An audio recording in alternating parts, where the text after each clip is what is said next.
Inspiration chassidique du jour, 5e jour du mois de Nissan. La Gemara, dans Masechet Ta'anit, dans le traité de Ta'anit, enseigne que ce n'est pas l'endroit où on se trouve qui nous apporte de l'honneur, mais c'est l'homme et ses accomplissements qui amènent de l'honneur à l'endroit où il habite. Le Rabbi Maharaj, Rabbi Shmuel, 4e Rabbi de Lubavitch, a une fois expliqué cet enseignement de la manière suivante. Il a dit le mot honneur, kavod, peut se comprendre de deux manières. Le mot kavod, en effet, signifie certes honneur. Honneur fait référence à une lumière qui enveloppe une personne.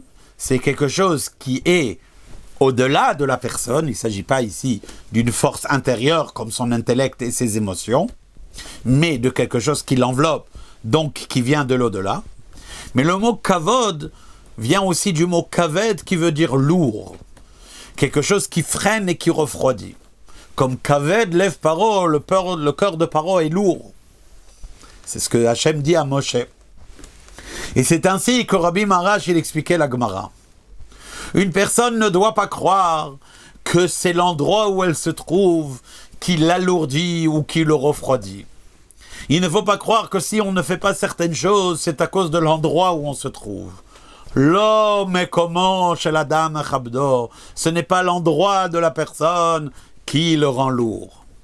Mais plutôt, il faut savoir que lorsque Hachem nous emmène dans un certain endroit, auparavant, même si cet endroit est rempli de défis et d'obstacles, eh bien Hachem nous a donné des forces pour surmonter ces défis et éclairer cet endroit avec la lumière de la Torah.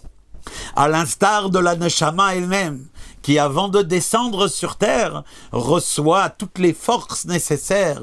On la rassasie, mashbi'in oto, on la rassasie, tehi tzadik, soit un homme juste. Et bien pareil aussi, Ha'adam, la personne, Mechabed, emmène l'honneur, car il a déjà les forces pour cela, et mekomo, pour l'endroit où la providence divine l'a emmené. Kol Tov.